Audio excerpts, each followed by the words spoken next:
traders, just want to walk you through a trade today that is one of my favorite setups. It's a bull put spread, really simple option strategy. And we're looking at PayPal stock here, which has had a nice run the last couple of days, crossed back above that 50-day moving average, which is a pretty important level. We've got a positive MACD cross, we've got nice accumulation. So looks to be reasonably bullish in the short term.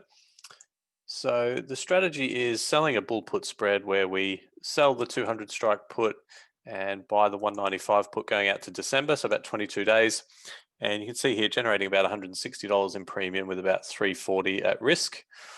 And it's kind of a mildly bullish trade. It's not an overly aggressively bullish trade.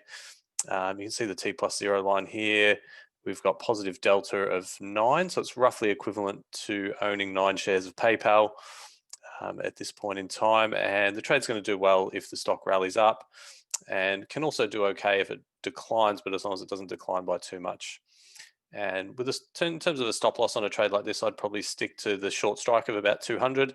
If the stock breaks through 200, I'd close this out early. So there you go. Nice, easy trade today, a PayPal bull put spread. Take care. Talk to you soon.